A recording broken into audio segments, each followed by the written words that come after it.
screen at this time. I see that other people have joined, so I'm just going to wait just a minute to allow for anyone else that wants to hop on real quick.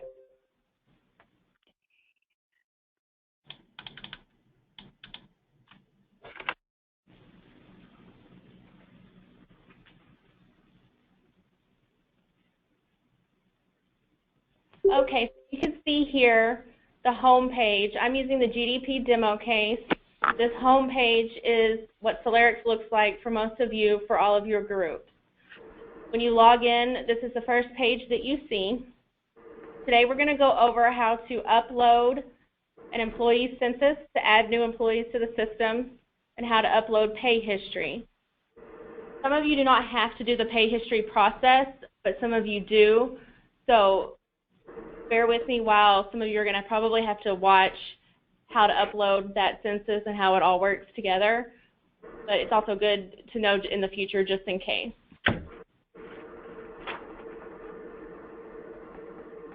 I'm going to upload what I would call a dirty census first, so that you can see when there's stuff incorrectly placed on an employee census or data is missing. You can see how the errors will affect you and how you can resolve them. Once we go through that, then I'll upload a clean census so you can see when a census is clean and good to go, how it is imported into the system. In order to upload a census, you would go to the Data Management tab, and from the drop-down menu, you will need to select Census Upload. Then it'll take you to the Census Upload screen. There is a little bit of instruction up here at the top for you if you need it. In order to upload a census, you will have to select the file. You click this button, and it'll take you to your folders. Here's where you would select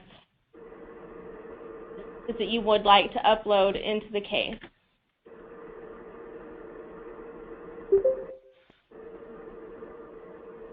First, I'm going to upload what I would call the dirty employee census.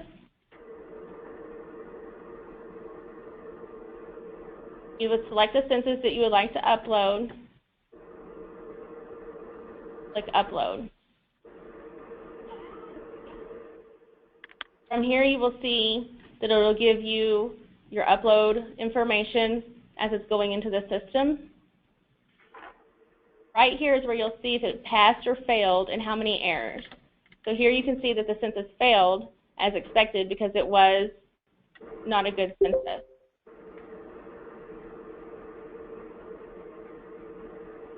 I'm going to open the census so you can see, and we can go over why the census wasn't good to load into the system. So many of you have already seen this. This would be the generic census template that we use in order to get employees into the system.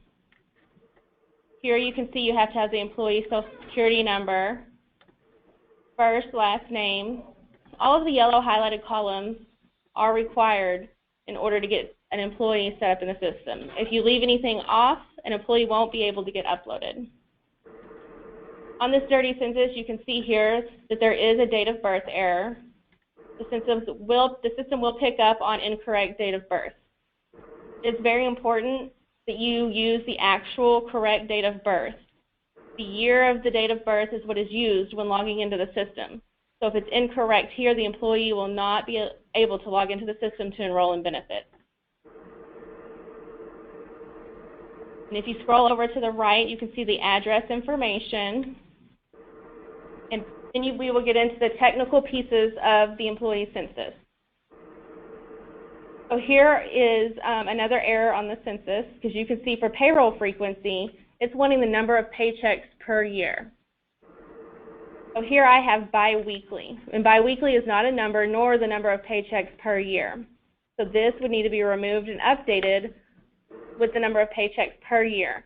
Normally there's 26, it could be 24. It just depends on how you set up your payroll calendar and how many pay periods you have with your company.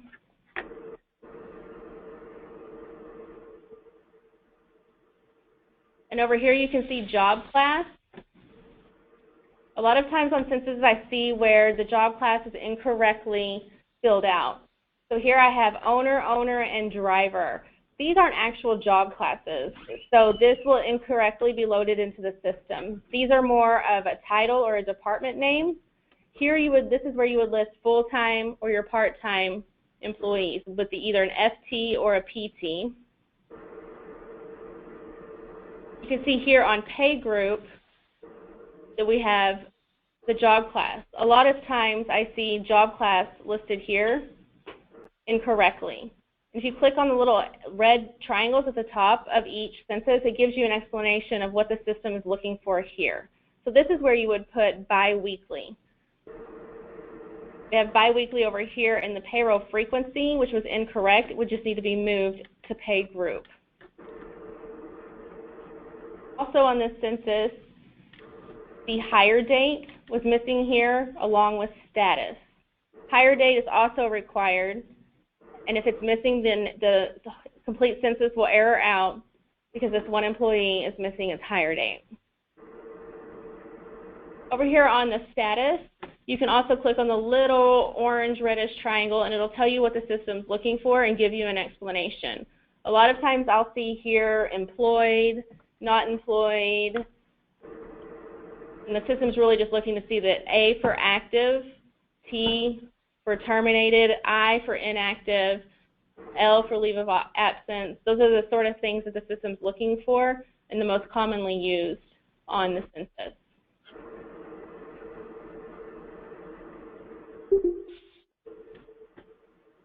So now I will go back into Selerix. Again, you can see we're still on the census upload page. We'll go back to the data management tab for census upload again to let the system refresh and take us back. Here we will select file once again, and I'm going to grab the clean census.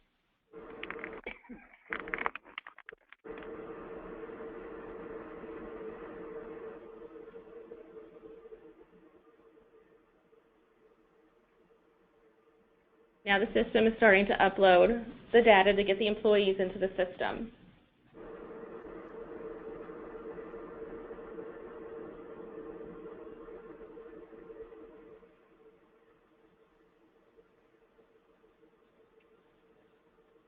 So here you can see that it'll come down here and tell you when there's any issues when uploading a census. So even though all the data was on the census, you still have to monitor the upload. You can't just leave it and not go back and look.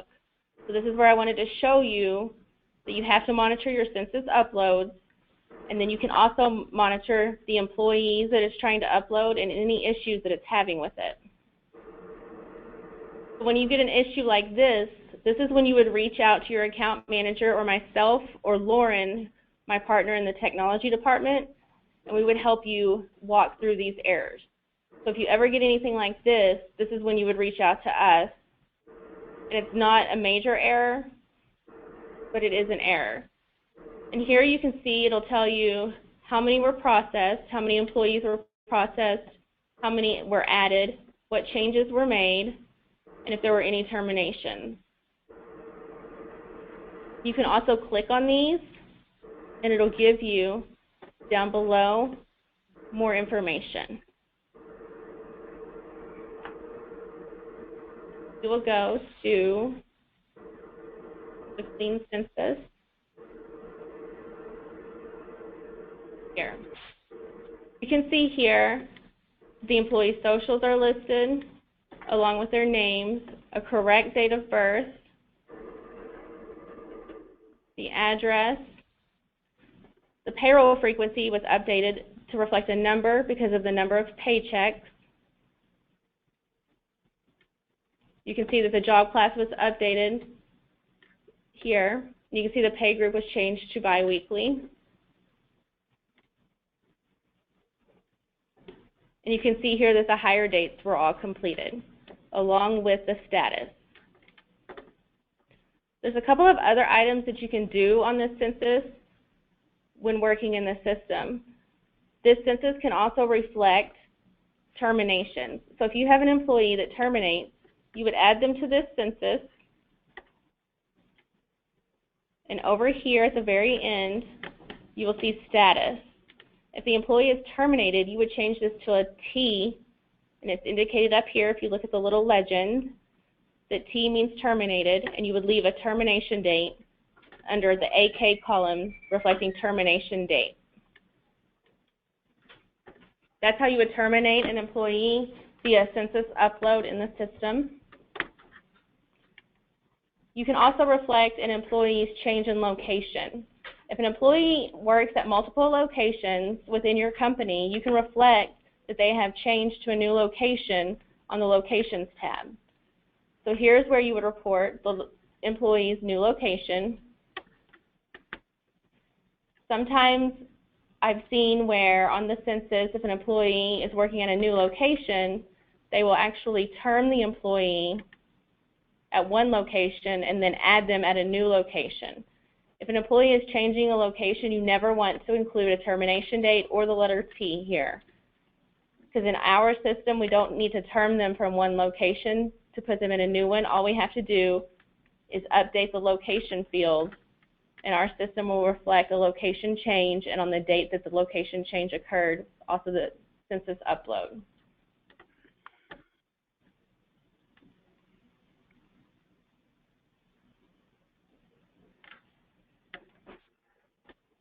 Next, we will take a look at the employee pay history.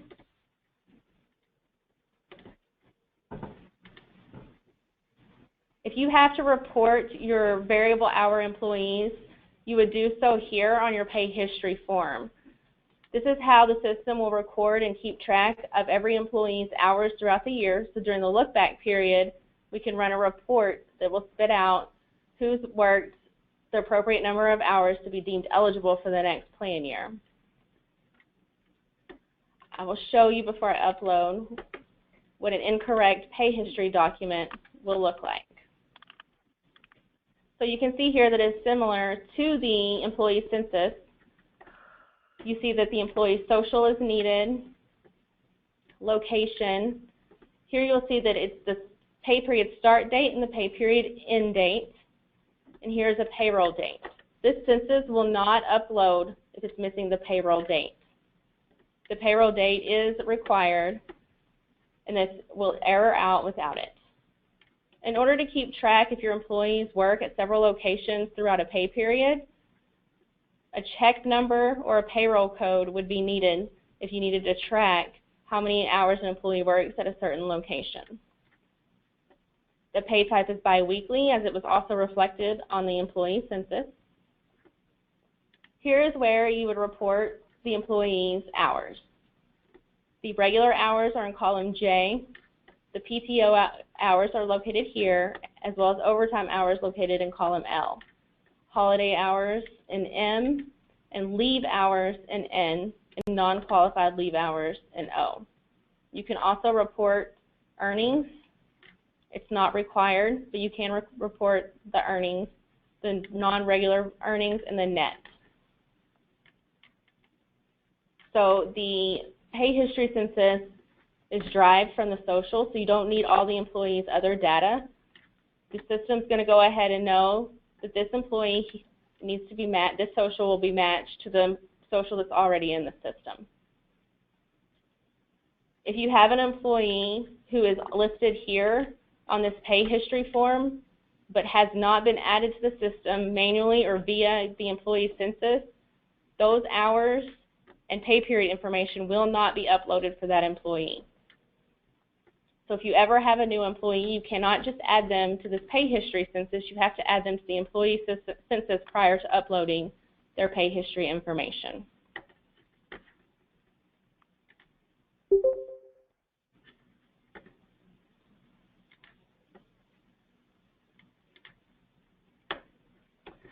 I will now show you what a clean pay history census looks like.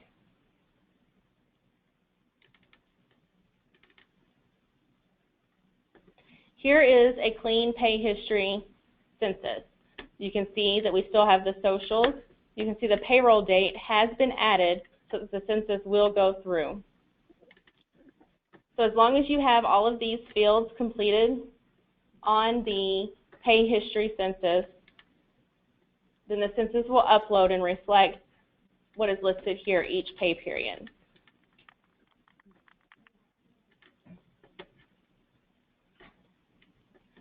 You can upload an employee census daily. You can upload a pay history census daily. The most common time that I see that I get these is right after a payroll date. So if the payroll end date's 1/16, I will get it within the next few days to upload any new hires or terms along with their pay history information. To upload the pay history, it's the exact same as an employee census. You would click Data Management, Census Upload, and upload the census by selecting the file. There's nothing different that you have to do. The system will automatically know to read it and upload it. The way the system knows the difference between a pay history file and an employee census, everything is driven off of the tab listed down here at the bottom. I notice that on a lot of pay history or an employee census data that comes across, these little tabs down here are changed. If this tab does not say pay history, then the census will not be uploaded to upload the pay history. If anything is different, it'll error out until you update and name this pay history. For the employee census, it also is very specific, and the system will not upload this file if it does not say employees. Again, when I get a lot of census data to upload, this is often changed to reflect something completely different. So it's best just to save the file as a specific file that you need and leave this as employees. And those are the two census data that you will have the opportunity to upload throughout the plan year. And if you can put the pay history on the same one as the employee census and upload at the same time.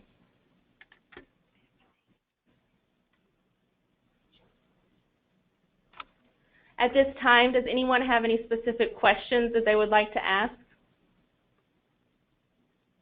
Yes, this is Heidi. Do you have a blank template of this that you could email to me? Yes, I will send out a blank template of both to everyone following this call. And I'm also videoing this, recording this session so that I can also provide this to everyone to have future reference. Thank you. No problem.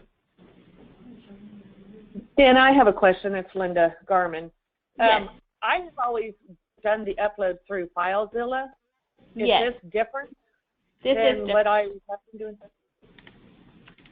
So when you upload those to FileZilla, that's just where the actual file is stored until I download it. I download it and save it, and then I go through this upload process that you just witnessed. Okay, so I'll just be doing it straight through here then. Correct. It's just saving a step, and it's going to save a lot of time as well. So instead of just placing it on FileZilla and me grabbing it, saving it, and then uploading it, you would just automatically upload it into the system, and right then your employees would be terminated or newly hired in the system. Okay, great. Thanks. You're welcome.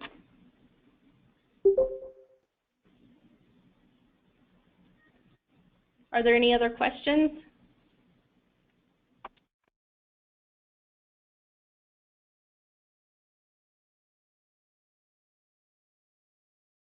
Does anyone have any general system questions? Since we have a little time remaining, we can go over any other general, just if you have any system questions at this time.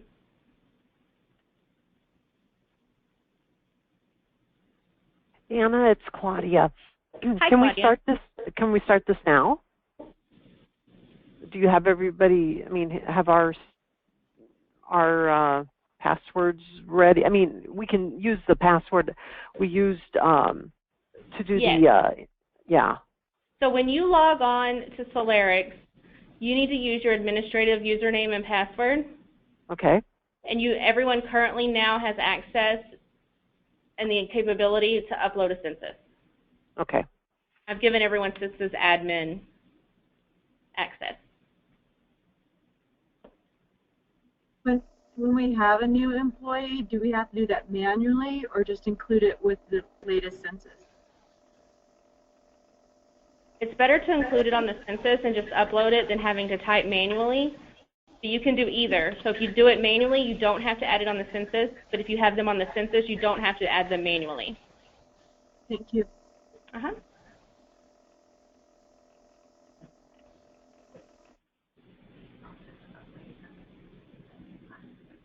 We haven't been transitioned from Employee Navigator over to Selerix yet.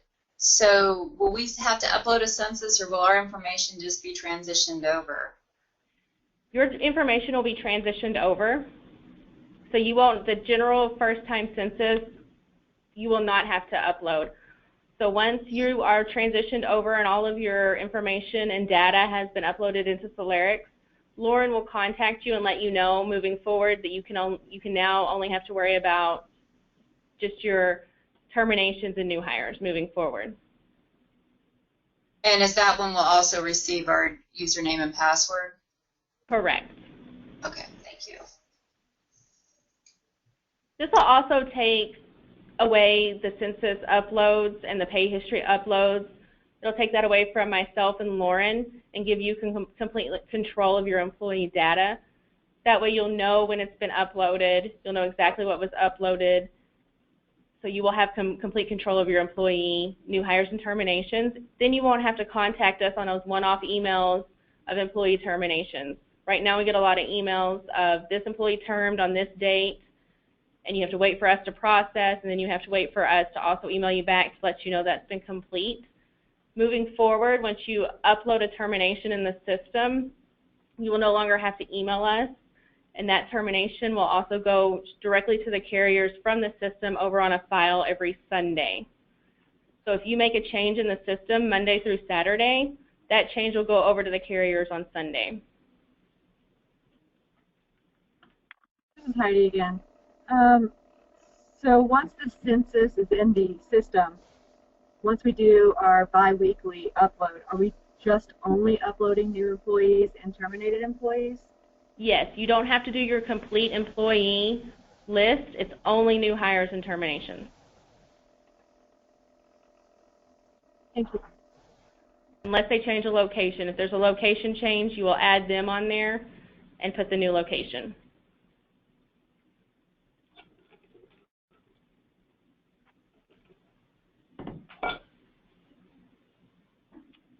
Are there any other questions?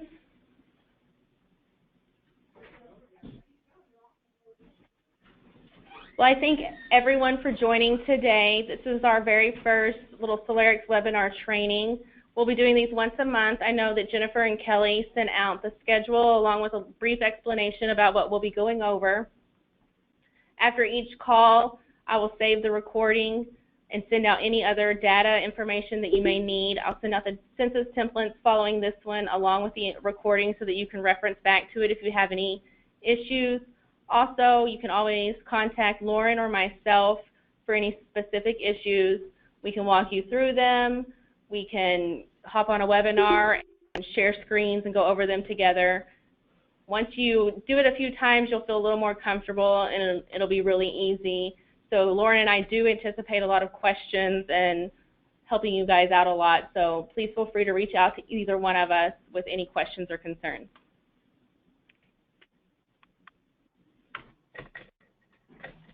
So I'll go ahead, I guess, and give you back about 30 minutes in your day. Thank you. Thank you for joining. Thanks, Anna.